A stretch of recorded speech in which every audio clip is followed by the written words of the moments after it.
Dear students, आज public finance में हम स्टार्ट करने जा रहे हैं एक नया topic, direct and indirect taxes. जैसा कि आप देख ही रहे हैं कि हम क्लासिफिकेशन के पढ़ रहे हैं, क्लासिफिकेशन ऑफ टैक्सेशन।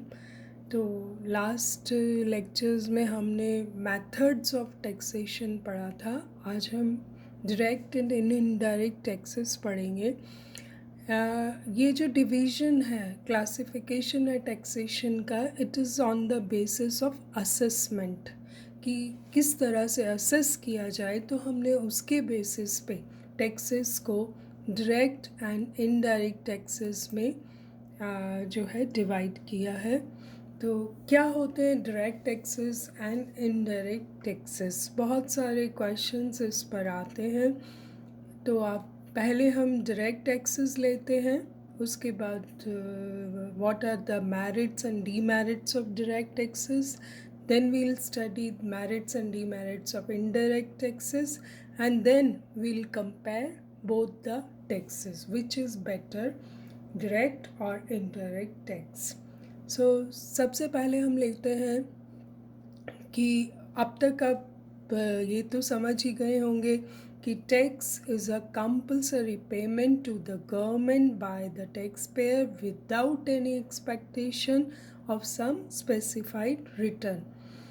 सो ये तो एक मैंने आपको पहले भी कहा है कि कुछ टैक्सेशन से रिलेटेड जो डेफिनेशंस हैं बाय सम पॉपुलर इकोनॉमिस्ट, आप उनको याद कर लें। जैसे कि यही डाल्टन की है, तो इसे ताकि आप रेफ़र कर सकें when ever you right answers, उनमें एक दो जो इकोनॉमिस्ट हैं उनकी डेफिनेशंस को ज़रूर रेफ़र करें। So let's start. The most common classification of taxes जो है on the basis of assessment is direct and indirect taxes. क्या होते हैं direct taxes? Direct taxes are imposed by the state upon persons who are expected to bear the burden of these taxes. एक बात यहाँ clear कर लें, next lectures में हम उसे डिटेल में पढ़ेंगे कि जिस व्यक्ति पर टैक्स लगता है, अगर वही व्यक्ति पे करता है तो that means it is a case of direct tax. वही, लेकिन in some cases the person is able to shift the tax to some other person. In that case, shifting of tax take place. उस case में वो direct tax का case नहीं रह जाता। जैसे कि whenever you buy a good, उस पर जो जीएसटी हम अक्सर देखते हैं, तो अगर देखा जाए तो वो it is collected from the shopkeeper, लेकिन एक्चुअली उसको पे कौन कर रहा है? Actually it is paid by the consumer. तो it is on that shopkeeper, but he shifts that tax to the other person or to the consumer.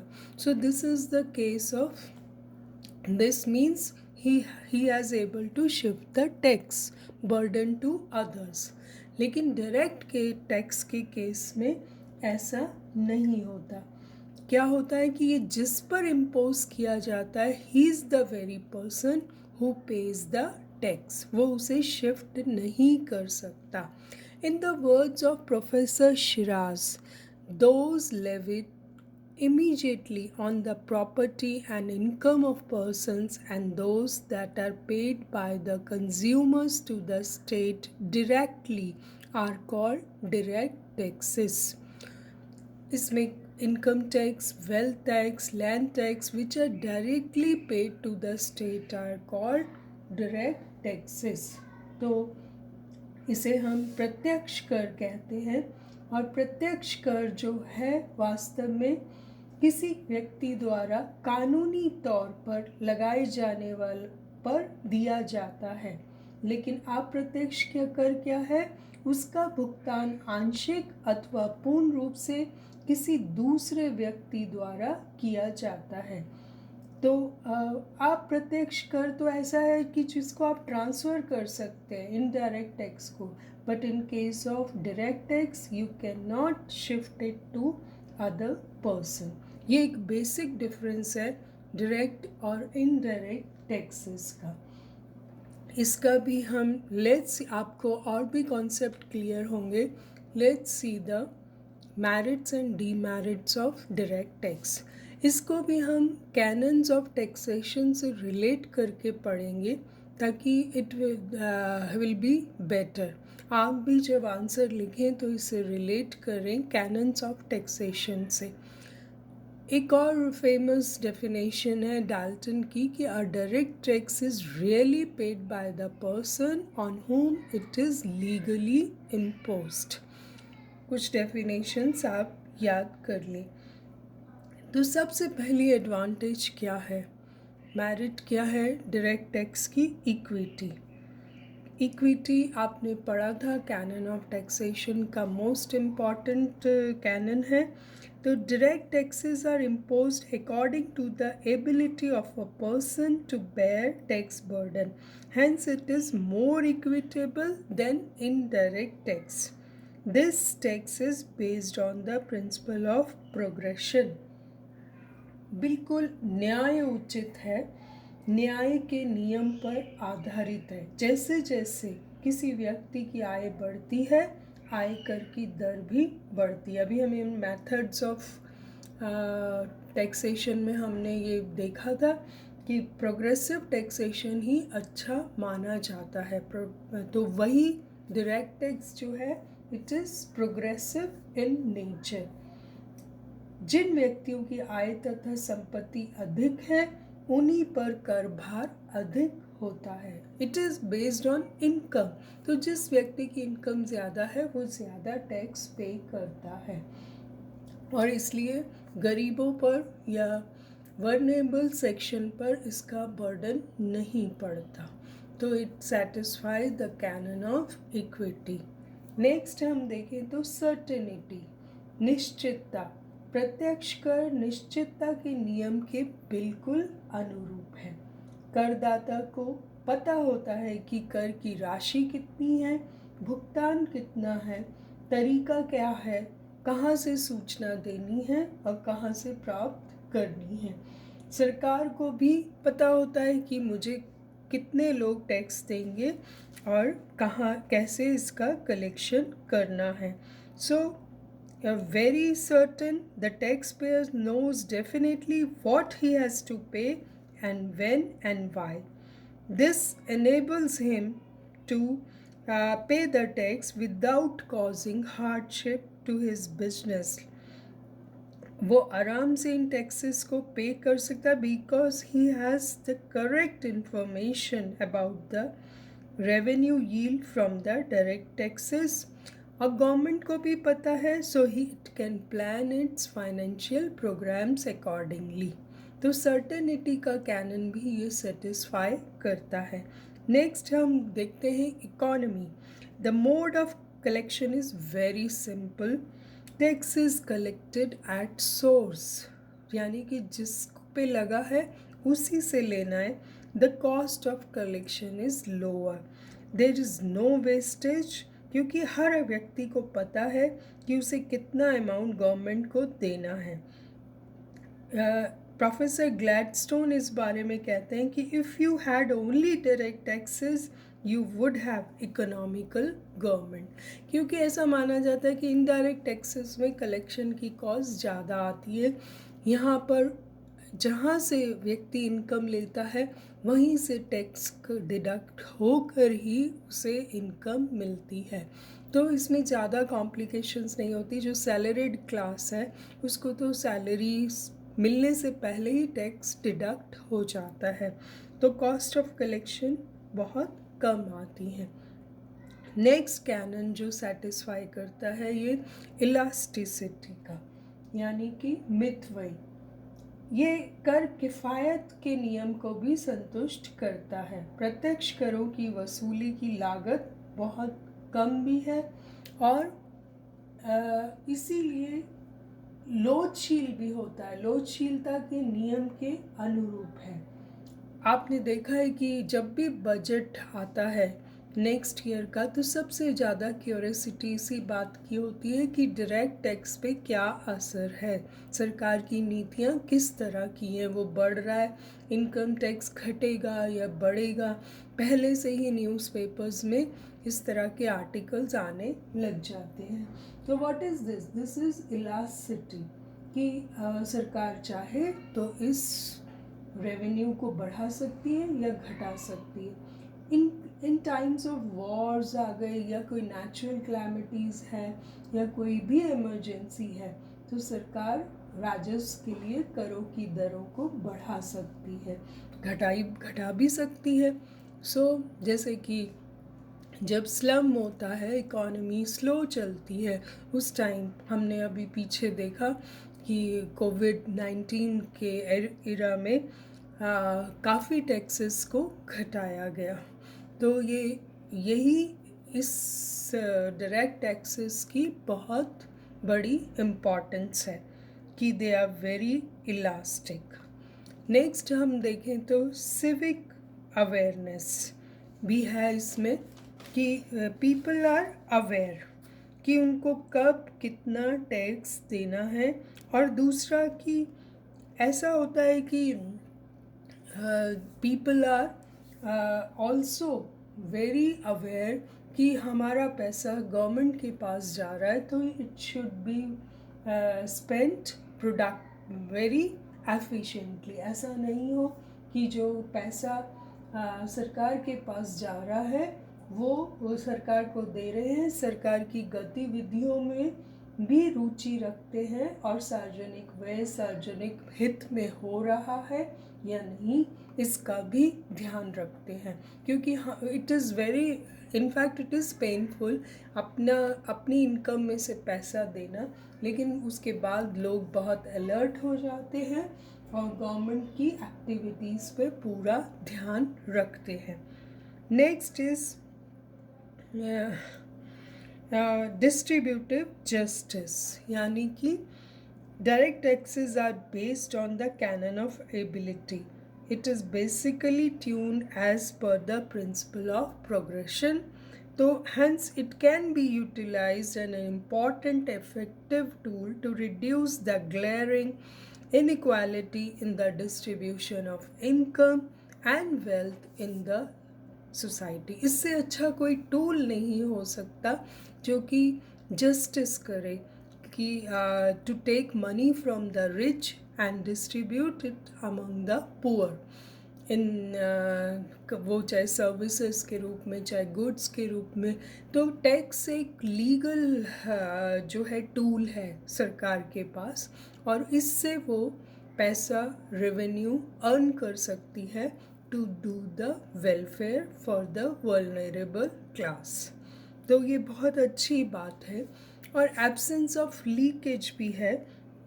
इससे मतलब है कि इवेजन नहीं होता टैक्स का, बिकॉज सैलरीड क्लास की सैलरी मिलने से पहले ही उसका टैक्स कट जाता है, तो वो उसे हाइड नहीं कर सकता, इट इज़ ऑल ओपन। तो इवेजन के चांसेस बहुत कम है, because collected at the source पर ही पैसा कट जाता है। अब हम कुछ डीमेरिट्स देखते हैं। Direct taxes are unpopular, very true, अलोकप्रिय हैं, क्योंकि it is really very painful. आप अपने वेतन में से, आप अपनी सैलरी में से, आप अपने प्रॉफिट में से टैक्स देते हैं, इसलिए ये अनपॉपुलर है, very painful for the public. Then एक और आर्ग्यूमेंट दिया जाता है कि there is possibility of evasion. कैसे होता है कि पीपल हाइड देयर इनकम्स, क्योंकि ये इनकम पर वेल्थ पर लगता है डायरेक्टली, तो लोग शो ही नहीं करते। लोग जब रिटर्न्स फाइल करते हैं तो उसमें बहुत सारी कमियां छोड़ देते हैं, they don't open their source of income, तो सरकार को पता ही नहीं चलता। और in this way they hide their income and they do not pay the desirable amount of tax. So ये एक डीमेरिट है जो कि कहा जाता है कि इसमें टैक्स पेयर अगर ऑनेस्ट नहीं हो तो, और टैक्स मशीनरी भी कभी कभी करप्ट हो जाती है, तो ऐसे वे में इवेड करना पॉसिबल है, क्योंकि असेसमेंट ही नहीं हो पाता, पर्सन डिक्लेयर ही नहीं करता अपनी इनकम, तो टैक्स कैसे देगा। So there is possibility of evasion in case of direct taxes. Next demerit is inconvenient. Because क्या होता है कि tax payer have the difficulty in producing the necessary returns, maintaining the proper accounts करने पड़ते हैं, उन्हें सीए की help लेनी पड़ती है। It is not that simple, बहुत सारी कॉम्प्लिकेशंस होती हैं, तो you need a expert to help you. तो ऐसे इसलिए ये कहा जाता है कि it is a bit inconvenient also. Then कभी कभी क्या होता है कि direct taxes tend to be arbitrary. It is difficult to arrive at an objective और जस्ट बेस ऑफ टैक्सेशन। कोई भी नहीं बता सकता कि जस्ट बेस ऑफ टैक्सेशन क्या है। अगर इनकम, प्रॉपर्टी और इन चीज़ों पर लगाया जाता है, there must be a valuation of the object charge. तो कैसे कोई गवर्नमेंट कैसे क्रिएट करेगी इस चीज़ को, और ऑफिशियल्स पे डिपेंड होती है ये सारी चीज़ें कि ऑफिशियल्स क्या लाइन ऑफ एक्शन लेते हैं। There is every chance for change in the valuation method and rate of taxation depending upon the political colour of the government. सरकार कैसी है, किस टाइप की गवर्नमेंट है किसी देश में, उस पर भी डिपेंड करता है। कहीं कहीं तो मोर देन 40% है, तो that is not desirable. So, direct taxes sometimes tend to be arbitrary, narrow base है। Direct taxes touches only a section of the community. It is not having wider coverage. Actually जिसके पास income है वही तो tax देगा, तो tax belt क्या होती है, वेरी नैरो हो जाती है। और एक तो इनकम हो प्लस वो डिक्लेयर करे, ओपन करे अपने सोर्सेस को। If somebody hides its sources तो उसको पता लगाना बहुत मुश्किल हो जाता है। तो there are very few people in country also, हमारे देश में भी बहुत कम लोग हैं जो ये डायरेक्ट टैक्सेस देते हैं। तो दिस इज़ ऑल्सो कि जितना डायरेक्ट टैक्स आता है उससे गवर्नमेंट की रिक्वायरमेंट्स पूरी नहीं होती। मॉडर्न गवर्नमेंट्स को needs lot of revenue to fulfil the welfare programmes and the needs of the vulnerable section. Next जो ड्रॉबैक है वो है एडमिनिस्ट्रेटिव इनएफिशिएंसीज। कभी कभी एडमिनिस्ट्रेशन इतना एफिशिएंट नहीं होता, बहुत टाइम लगता है। आप रिटर्न्स फाइल करते हैं, फिर वो चेक होती हैं, चेक होने के बाद लोगों के एग्जैक्ट अगर ज़्यादा होता है पे कर दिया है इनकम टैक्स तो उनको रिटर्न किया जाता है। इस सब प्रोसेस में बहुत टाइम लगता है, तो ये भी एक ड्रॉबैक है डायरेक्ट टैक्सेस का। बेस्टेबल कहते हैं कि डायरेक्ट टैक्सेस जो हैं इसमें डिफेक्ट्स हैं, मेरिट्स भी हैं। Direct taxation ought to be a part of every modern financial system, and the extent to which it can be applied will depend on the particular condition of the country.